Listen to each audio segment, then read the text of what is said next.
My name is Neil Carter, and for exactly 31 days, my wife pretended I didn't exist. Not the kind of marital cold shoulder you get after forgetting an anniversary. This was surgical precision ghosting, executed with the efficiency of a corporate restructuring. I'm 40 years old, an architect who designs strip malls and office complexes for people who think aesthetic vision means matching the carpet to the walls. Not glamorous, but it pays the mortgage on our colonial in Newton and keeps Andrea in her designer suits. Andrea Carter, my wife of 18 years, works as a manager at Feldman, Ross and Associates, one of Boston's mid-tier law firms. She's beautiful in that sharp-edged way that makes waiters nervous and store clerks apologetic. At 38, she still turns heads, and she knows it. The silent treatment started after their office holiday party on December 15th. I wasn't invited. Apparently, it was partners and senior staff only. When Andrea came home at 2 a.m, her lipstick smeared and her breath reeking of champagne and something else I couldn't identify, she looked right through me like I was furniture. "How was the party?" I asked, sitting at the kitchen counter with my lukewarm coffee. She walked past me to the refrigerator, grabbed a bottle of water, and headed upstairs without a word. Her heels clicked against the hardwood like a countdown timer. That was the last time she acknowledged my existence for a month. Our daughter Chloe came home from law school the next day for winter break. 22 years old, brilliant, and unfortunately, she'd inherited her mother's talent for selective blindness. When I tried to hug her at the door, she stepped around me like I was a coat rack. "Mom, where should I put my bags?" she called out, looking right through me. I stood there in my own foyer, invisible in my own home.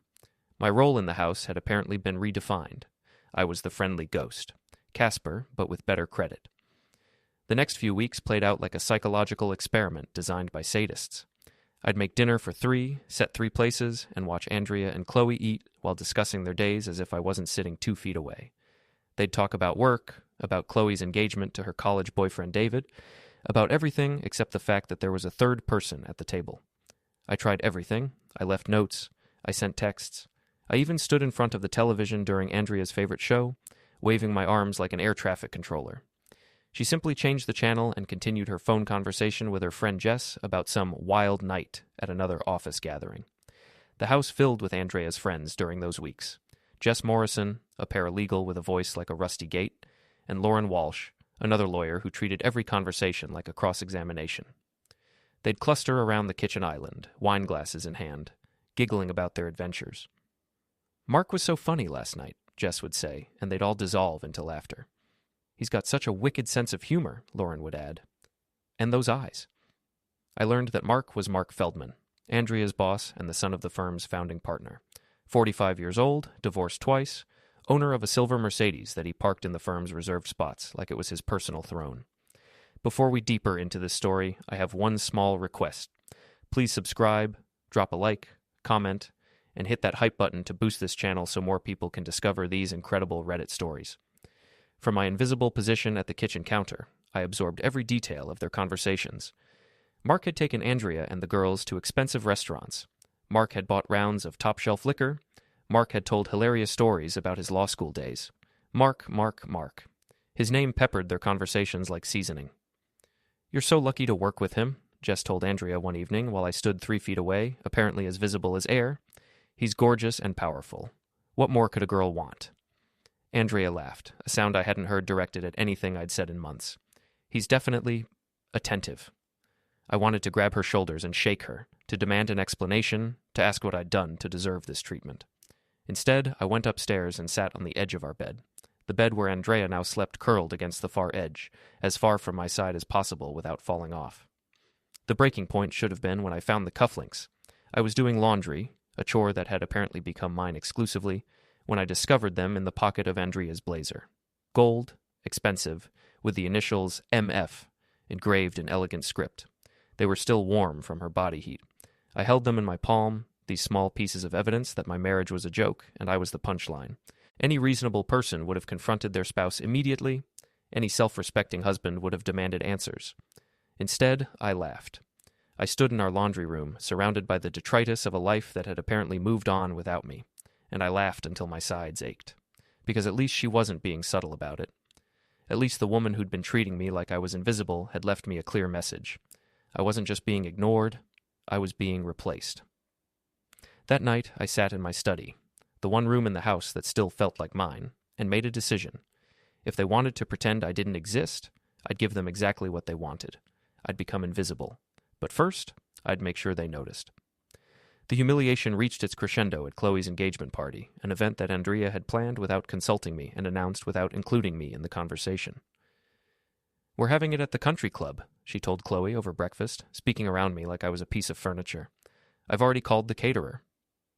I sat there with my coffee, watching my wife plan my daughter's party as if I was a stranger who'd wandered into their kitchen by mistake, the country club membership that I paid for, the caterer who would bill the credit card in my name. "What about Dad?" Chloe asked, and for a moment my heart lifted. Finally, someone would acknowledge my existence. Andrea's expression didn't change. "What about him?" And that was it, the extent of my inclusion in my daughter's engagement celebration. The party was scheduled for a Saturday evening in January. I spent the day getting ready like I was preparing for battle. Shower, shave, my best suit, the tie Andrea had bought me for Christmas 2 years ago. If I was going to be invisible, I'd be the best-dressed ghost in the room. The country club buzzed with conversation and clinking glasses. Andrea held court near the bar, radiant in a red dress that probably cost more than most people's rent. She was surrounded by her usual crowd, Jess, Lauren, and several other women from the firm. And there, standing close enough to whisper in her ear, was Mark Feldman. He was exactly what I'd expected. Tall, silver-haired, with the kind of confident smile that came from never having to check his bank balance. His suit was tailored, his watch was Swiss, and his hand rested possessively on the small of my wife's back. I watched from across the room as he leaned down to murmur something in Andrea's ear.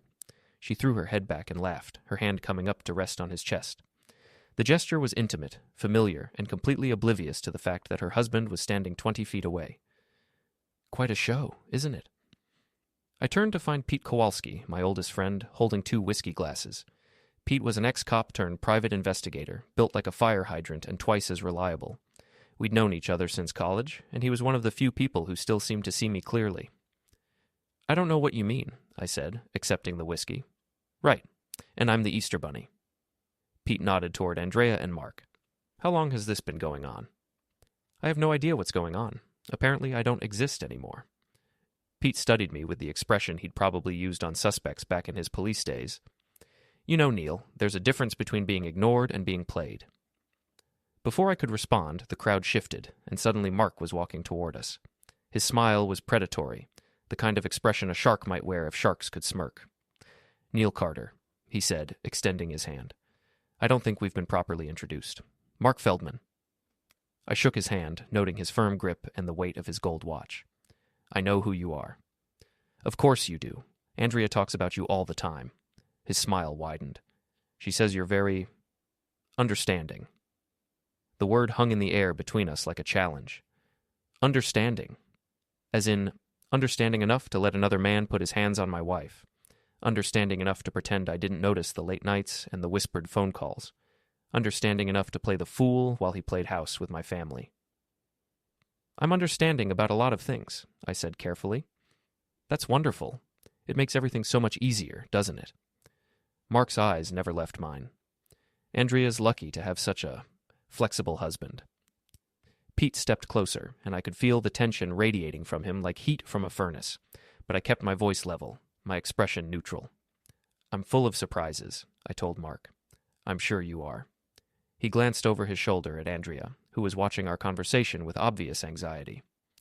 "Well, I should get back to the party. Your wife throws quite an event." He walked away, and Pete grabbed my arm. "Please tell me you're not going to let him get away with that." I finished my whiskey in one swallow. The liquid burned, but not as much as the realization that my wife's lover had just openly mocked me at my daughter's engagement party. "You need to grow a pair and walk," Pete said quietly. "This is beyond salvaging." I looked around the room, at Andrea, glowing under Mark's attention, at Chloe, who was showing off her ring to a group of friends, at the life I'd built that had apparently been reassigned to someone else. "You're right," I said. That night, after the party, after the cleanup, after Andrea had gone to bed without a word, I sat in my study and planned my exit strategy. Not a dramatic confrontation or a tearful plea for reconciliation, something much simpler and infinitely more effective. I would disappear. But first, I had a small gift to leave behind. At 3 a.m, I slipped out of the house and drove to the law firm's parking garage. Mark's silver Mercedes sat in its reserved spot like a monument to arrogance. I'd come prepared, super glue for the door locks, fish sauce for the air conditioning intake, and a small card that I slipped under the windshield wiper. The card was simple, elegant even. It read, "You're welcome. The understanding husband. By the time Mark discovered his little surprise, I'd be long gone." I went home, packed a single duffel bag with clothes and essentials, and left a note on the kitchen counter where Andrea would find it in the morning. "Since I don't exist, consider this my ghost story. Don't worry about the house or the bills. Ghosts are surprisingly responsible about those things. Enjoy your new life. Neil." I walked out of my house at dawn, leaving behind 18 years of marriage and a life that had apparently moved on without me. It was the most liberating moment I'd experienced in months. 3 months later, I was sitting in my new office, watching Mark Feldman pace back and forth outside my building like a caged animal. My disappearing act had worked better than I'd hoped. Andrea had thrown a party the weekend after I left. I knew because Pete had driven by and seen the cars in the driveway, heard the laughter spilling out into the January night. She'd told everyone I'd had some kind of breakdown, that I'd abandoned my family, that she was better off without me. What she hadn't expected was for me to land on my feet. The office was small but elegant, 2 rooms in a converted brownstone in Back Bay, with exposed brick walls and windows that looked out onto Newberry Street. The sign on the door read, "Carter Design Solutions," and underneath, in smaller letters, "Boutique Architecture and Urban Planning." I'd started the company with money from a retirement account I'd forgotten I had and a business loan that Pete had helped me secure. My first client was a developer named Robert Chen who wanted to build a mixed-use complex in Cambridge. It was exactly the kind of project that Feldman, Ross, and Associates had been courting for months, and I'd stolen it right out from under them. "You look like a man with a plan," Pete said, settling into the chair across from my desk.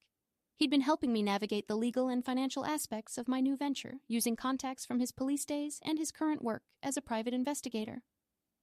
"I am a man with a plan." I gestured toward the window, where Mark was still pacing. "He's been out there for 20 minutes. What do you think he wants? Probably to intimidate me, maybe to buy me off, definitely to figure out how I managed to steal his biggest client." The truth was simpler than Mark could probably imagine. I'd done my homework.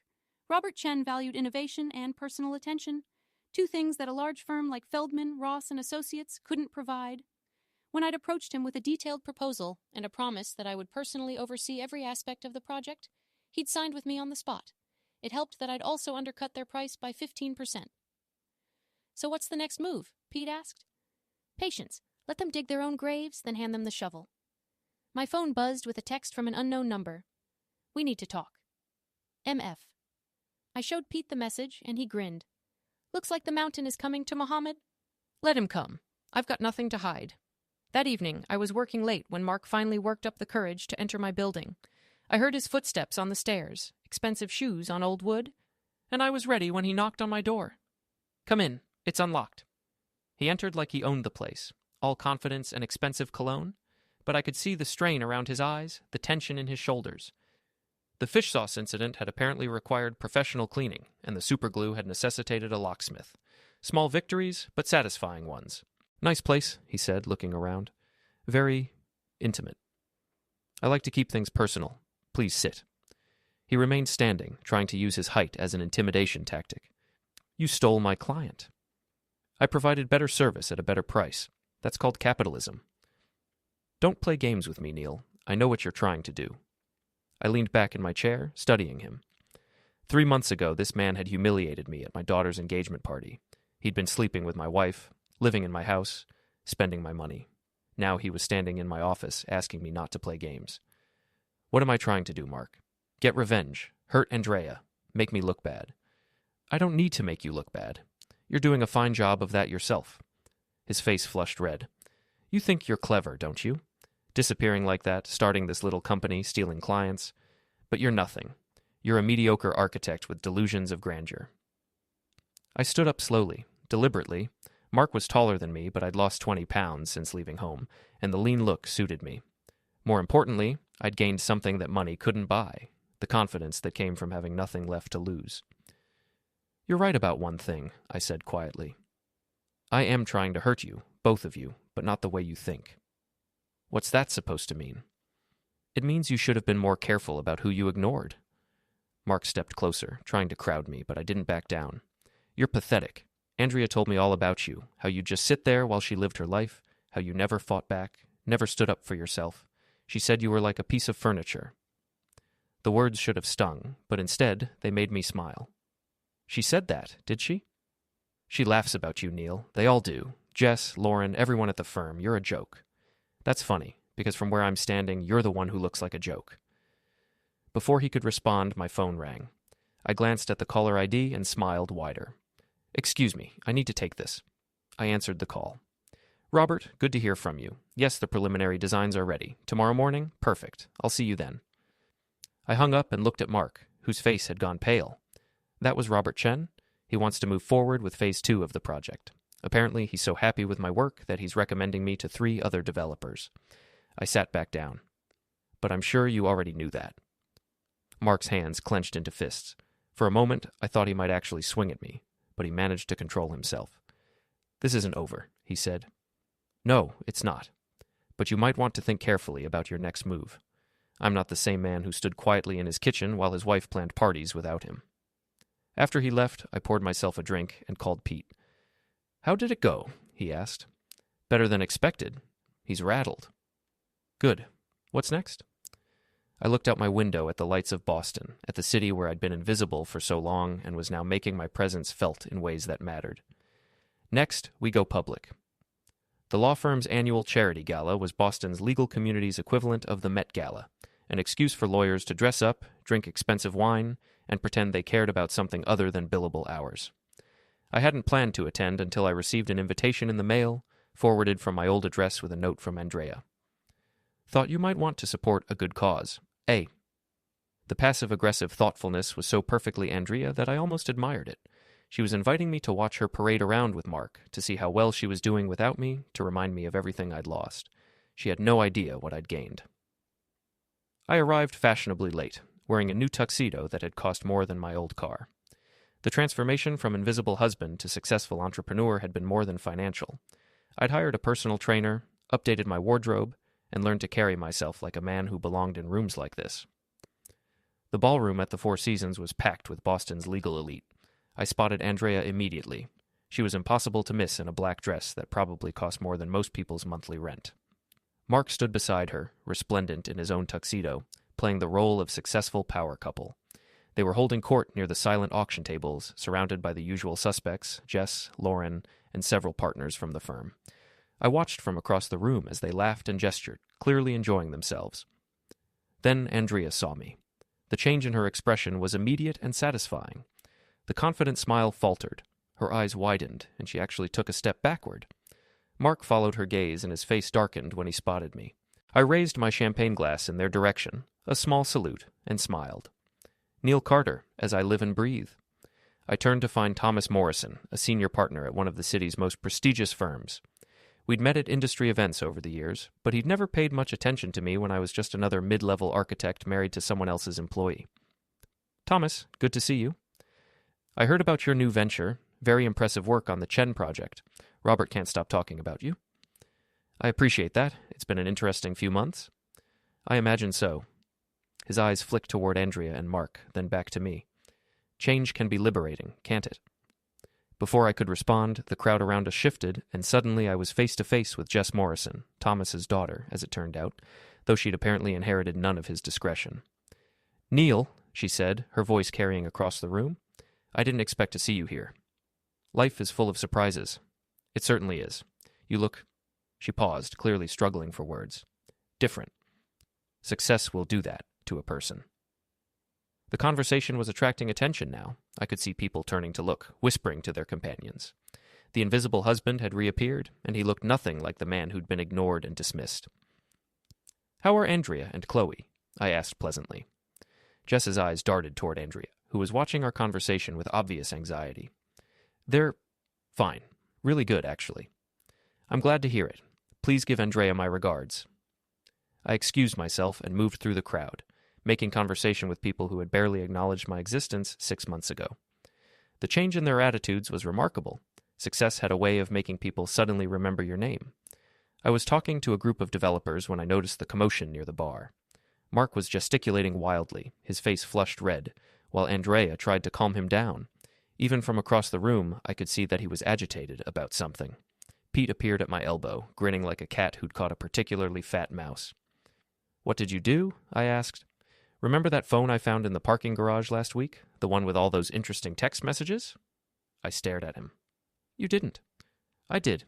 Amazing what people will read when they think someone dropped their phone, especially when the messages are so illuminating."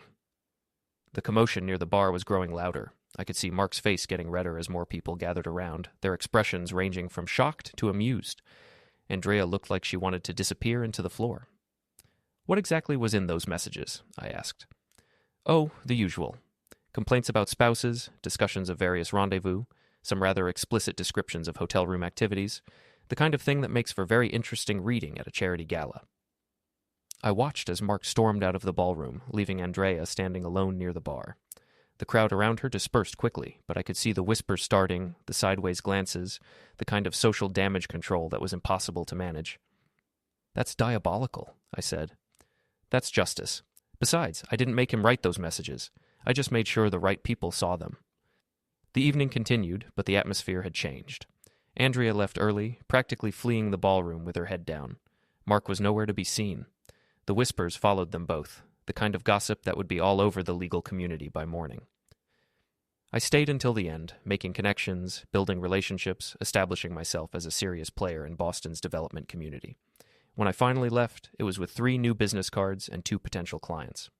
The next morning, Pete called with an update. Mark's Mercedes was vandalized again last night. Someone covered it with bright pink paint and wrote "Home Wrecker" across the windshield. "That's terrible," I said, not bothering to hide my satisfaction. "Isn't it? The security cameras were mysteriously malfunctioning, so there's no way to identify the perpetrator. What a shame." The parking garage manager said it'll take weeks to clean off. Apparently, whoever did it used some kind of industrial paint. I sipped my coffee and looked out the window of my office. It was a beautiful morning, full of possibilities. "Any word from Andrea or Mark?" "Funny you should ask. I heard through the grapevine that Andrea's been asking around about divorce lawyers. Apparently, she's concerned about her reputation." "Her reputation?" "Word is that several partners at the firm are questioning her judgment. Something about inappropriate relationships affecting the workplace environment." I leaned back in my chair, so feeling a satisfaction that was deeper than mere revenge. This wasn't about getting even anymore.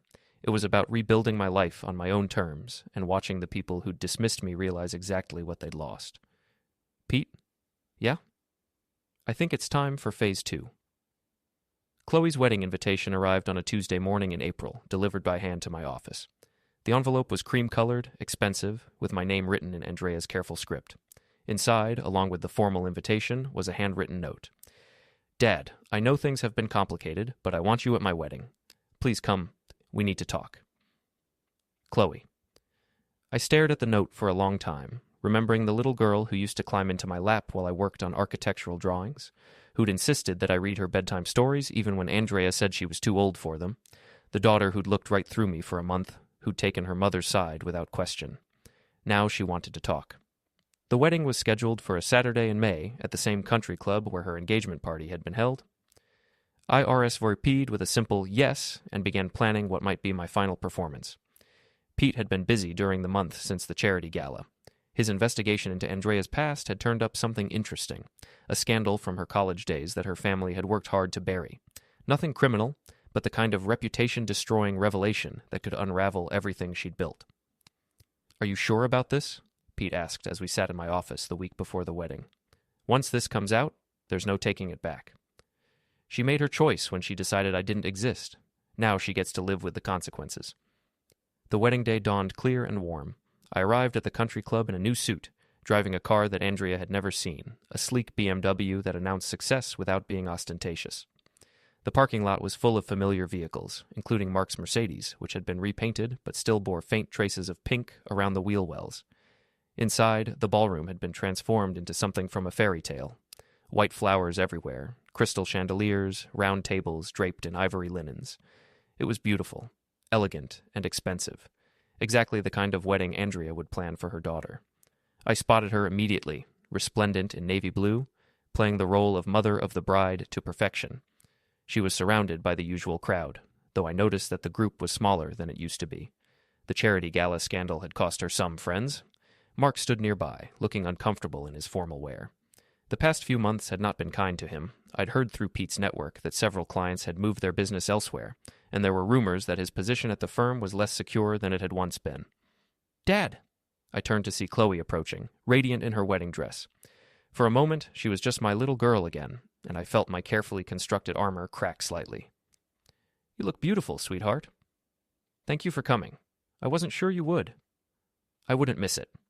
She glanced around nervously, then leaned closer. "Can we talk? Privately?" We found a quiet corner away from the crowd, and for the first time in months, my daughter looked directly at me, really looked at me. "I owe you an apology," she said quietly. "Chloe, no, let me say this. I was wrong about everything. I let Mom convince me that you'd abandoned us, that you'd had some kind of breakdown, but David's been asking questions, making me think about things differently." David, her fiancé, a young lawyer with more integrity than ambition. I'd always liked him. "What kind of questions?"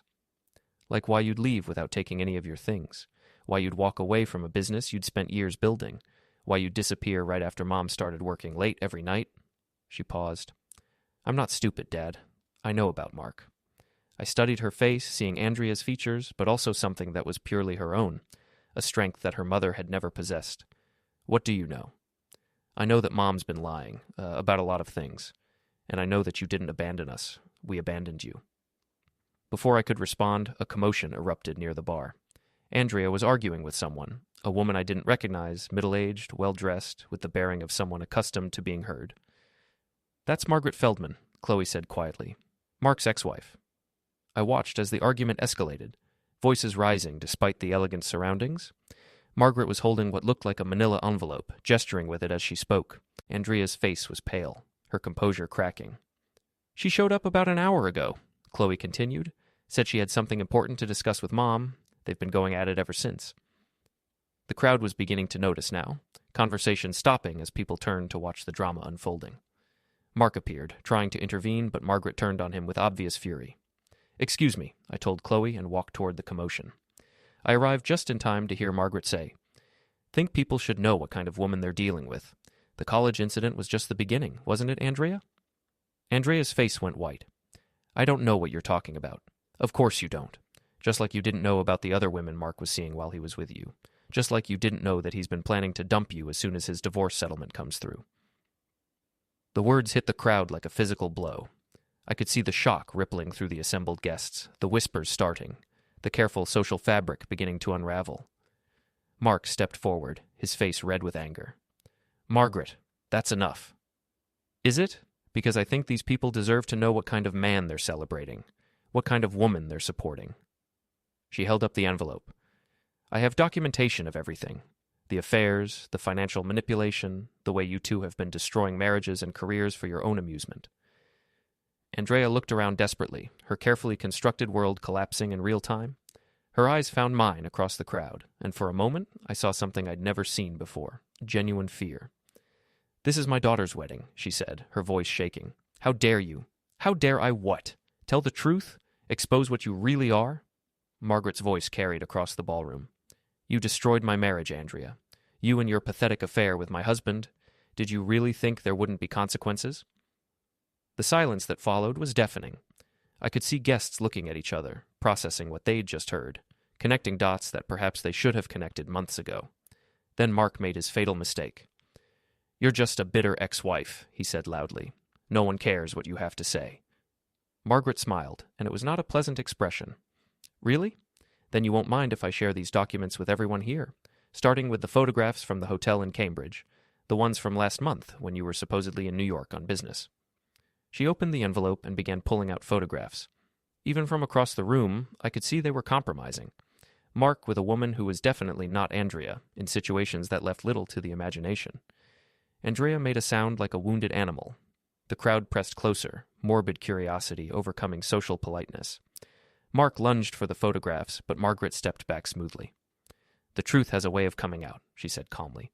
"Ask Neil Carter. He knows all about being lied to." Every eye in the room turned to me.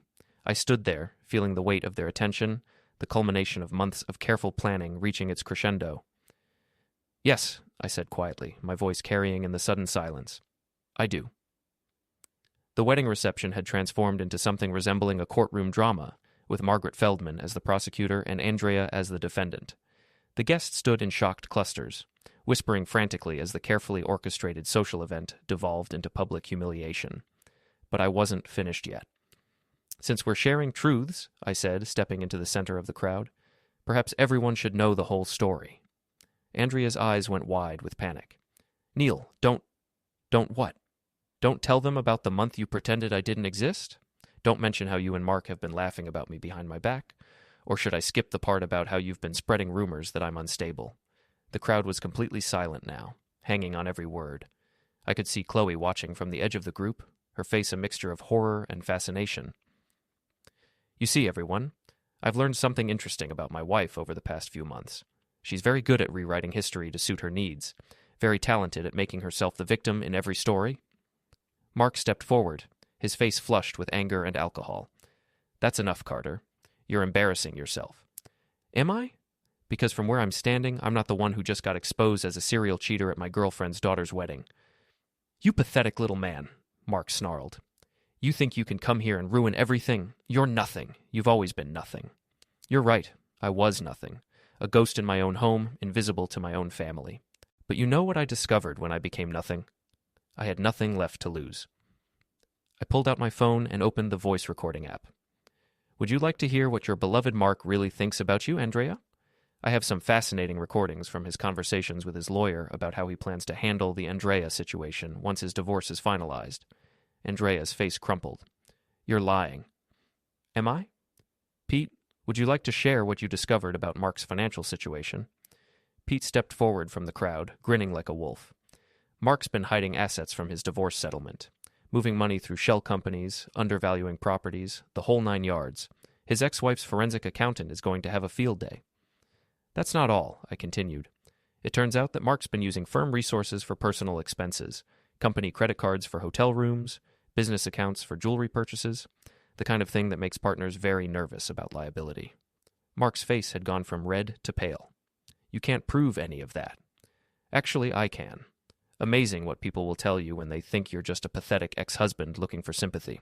Your secretary was very chatty about your expense reports, Mark. So was your accountant." The crowd was pressing closer now, sensing that they were witnessing something unprecedented. I could see phones coming out, people recording what was happening. By tomorrow, this would be all over social media. "But the real revelation," I continued, "isn't about Mark at all. It's about Andrea." My wife, soon-to-be ex-wife, looked like she was about to faint. "Neil, please, tell them about college, Andrea. Tell them about the scholarship money that mysteriously disappeared from the student government account when you were treasurer. Tell them how your family's lawyer made it all go away." The silence was absolute now. Even Margaret Feldman was staring at me with something approaching admiration. "It wasn't criminal charges," I said to the crowd. "The money was returned quietly by Andrea's family, but it was enough to get her expelled from her first college, enough to require a fresh start somewhere else, with a clean record and a new story about why she'd transferred." Andrea was crying now, tears streaming down her face, her carefully applied makeup running in dark streaks. How did I find out? Because when people ignore you, they forget you're there. They forget you're listening. They forget you might be taking notes." Mark made a sound of rage and lunged toward me, but Pete intercepted him smoothly, grabbing his arm and twisting it behind his back with practiced efficiency. "I wouldn't," Pete said calmly. "Assault charges would just be the cherry on top of this disaster." Mark struggled for a moment, then seemed to deflate. The fight went out of him as he realized that his life was imploding in real time, in front of Boston's legal community, at a wedding reception that would be talked about for years. "Let him go, Pete," I said. "He's not worth the paperwork." Pete released Mark, who stumbled backward, his face a mask of humiliation and rage. "This isn't over, Carter." "Yes, it is. Your career is finished, your reputation is destroyed, and your girlfriend just discovered that you've been cheating on her with multiple women while planning to abandon her anyway. I'd say we're pretty much done here." I turned to address the crowd one final time. "Ladies and gentlemen, I apologize for disrupting this beautiful celebration, but sometimes the truth has inconvenient timing." I walked over to Chloe, who was standing frozen in her wedding dress, tears streaming down her face. "I'm sorry, sweetheart. You deserved better than this." "Dad." "No, it's okay. You're going to be fine. You're stronger than both of us, and you have David. Build something real together, something honest."